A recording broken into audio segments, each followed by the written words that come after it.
The presentation really has just two brief parts to it. I'd like to cover with you the work that we do at the coordinating board, because our compliance monitoring function will actually schedule work at your institutions, and so there is an interface there, and we provide some risk-based coverage that you'll see our reports, and I'll talk a little bit about that in a minute. So we have our own work that I'll talk briefly about, and then I'll also talk about some other audit resources and criteria that are applicable to our state public universities. So our reporting relationship at the coordinating board, my role is fairly typical of a state internal audit shop, where I report administratively to our commissioner and I report functionally to our governing board, which preserves the independence of the audit function. And you can see that I have wear three different hats. We have an internal audit function that looks at our agency's internal processes. We have a federal subrecipient monitoring function that looks at federal funds that flow through the coordinating board, primarily Perkins, the federal Perkins grant. And so our agency is responsible for providing monitoring of how those funds are expended at the institutions of higher education.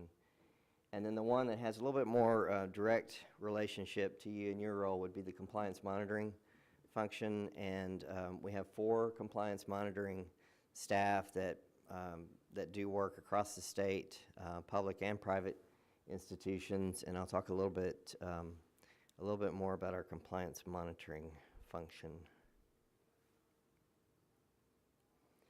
It was created, Senate Bill 215 in the 83rd legislative session, and so we're really statutorily defined, and we have 2 areas of operations that will touch your universities. One of those areas is the funds, the financial aid and grant funds that are trusteed to the coordinating board that flow to your institutions. And so examples of that are all of the loan funds that are provided to institutions. There's been discussion just a minute ago. I was sitting in on the debt discussion. So we look at the proper safeguarding and execution of the loan funds that flow from the coordinating board to the institution, ultimately to the student. Grant funds, Texas Grant, other grants that our agency is tasked with administering.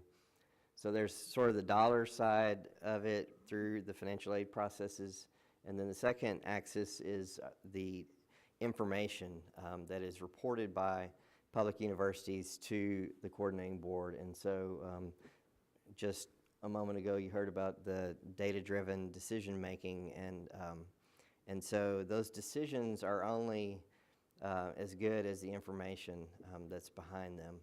So our compliance monitoring function is tasked with looking at the veracity of the information that your university is reporting to the coordinating board, and that information then becomes the basis for multiple decisions. Probably one of the key aspects of information integrity that we look at is formula funding information. So there is about $5 billion a year in formula funding that the state distributes to institutions of higher education, and our function looks at the accuracy of that information, and it's typically contact hour information or student head count, student semester credit hours. All those things are reported to the coordinating board, and our program staff works with that information, uses it for various internal decisions, but then certainly the information also flows to the legislative budget board, to our legislative officials, and through that process then they come up with a mechanism for distributing those funds each biennium to the institutions of higher education. So we're trying to get on the front side of that to make sure that information that's reported is valid and is accurate as possible. So our compliance monitoring function, we follow professional audit standards. We follow the GAO Yellow Book standards, and so it's a very open, very transparent process when we announce an audit at your institution. I communicate directly with the Chief Executive Officer, and so we notify the CEO, we schedule the work well in advance. We're typically on site a week for our engagements, and we meet with the appropriate staff at the beginning of the process. We talk about the scope and objectives of the review.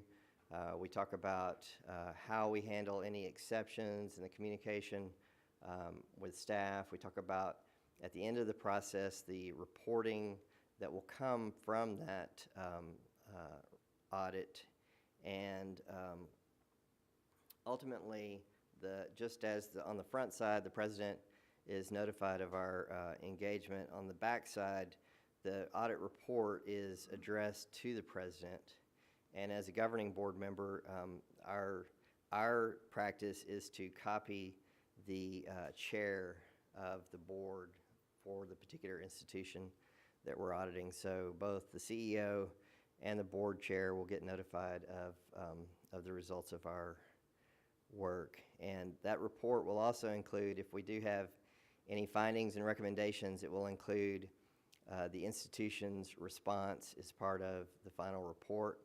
And then we have a process to come back on the back side of that, usually within about a year, to follow up on any results that we had for that institution. Is this audit done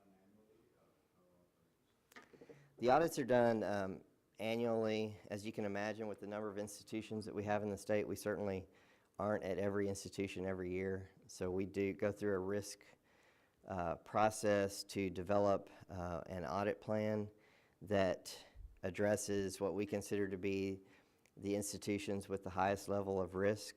And risk is driven by things such as the dollar magnitude of the programs at your institution. Often it's how recently were we at that institution. So the longer it's been since we've paid you a visit, the more likely we are to pay you a visit. And so there are certain risk factors that we look at, and like right now with the level of resources with our 4 staff, we typically do about 25 engagements per year, just to give you a perspective. How many institutions are there? Oh, 140,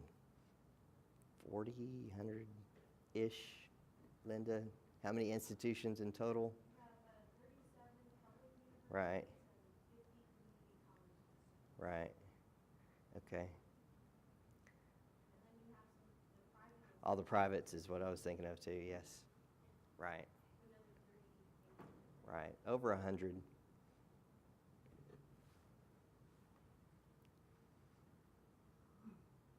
So that's the coordinating board's role in this governance process and in providing you with information about the programs that we administer and that our compliance monitoring function goes out and evaluates.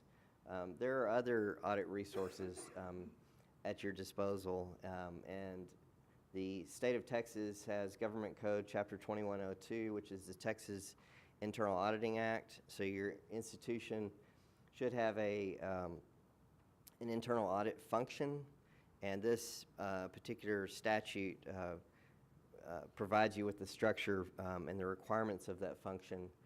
And I just listed a couple of them. It's a fairly short statute, but it talks about developing a risk-based audit plan, for example, that's approved by the governing board. It talks about an annual report that compiles certain information that needs to be put on your university's website. And so there are certainly the structure of the program and the requirements. If you're wanting to learn more about the internal audit function and what they're required to do and how they interface with you, as well as the state. It's all contained within Chapter 2102 of the Government Code.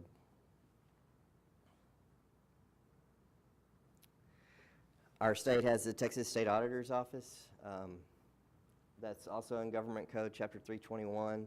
And so the State Auditor's Office, they do a variety of things here in Texas. So they do risk-based work, like we were just discussing, every year at different institutions, just depending on their perception or their evaluation of risk. They do the financial statement opinion audit for the state of Texas, which is a huge undertaking.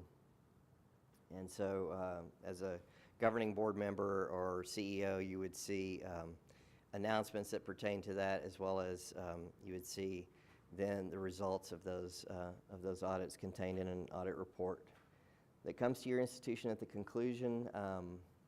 Certainly other external auditors, if your agency, if your university, participates in federal programs, then typically you're going to be visited by federal auditors that are going to take a look at your program, oftentimes from the Department of Education.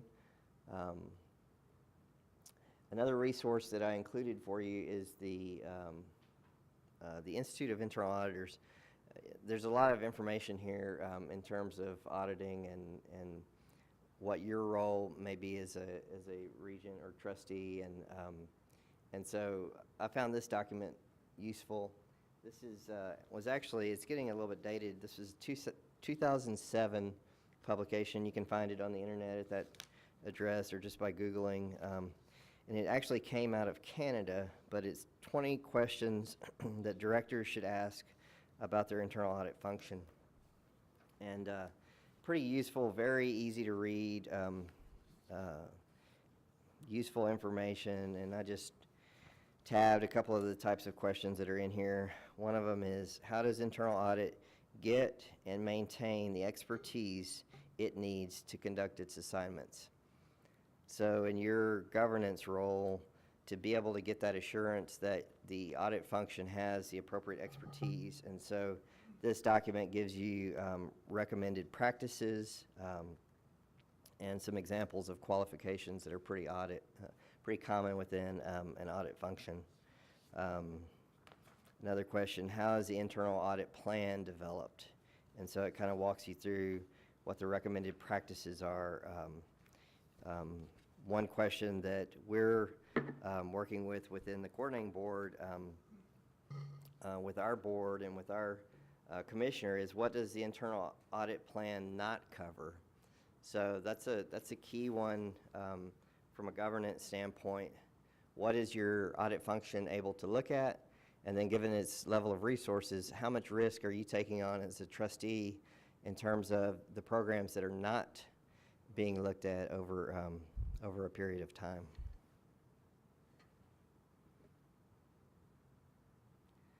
I just wanted to show you, I guess this really goes back to the first part of the presentation, our compliance monitoring function. If you look at, I don't know if I have a pointer on here.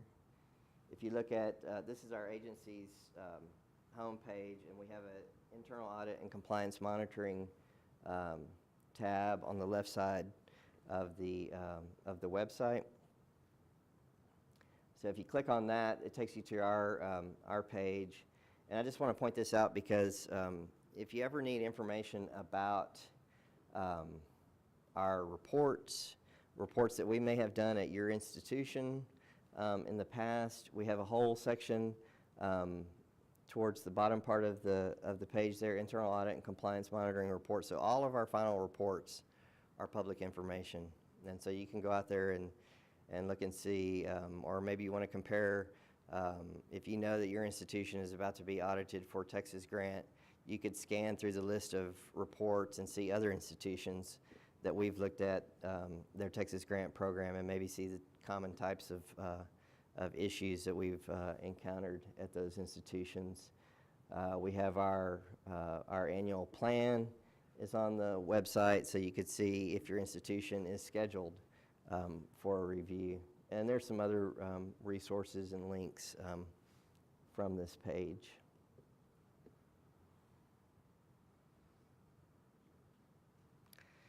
And And that was a very fast presentation, but I'd certainly be happy to answer any questions or discuss any of these audit-related topics with you.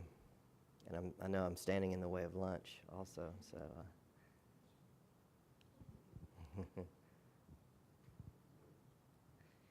Thank you so much.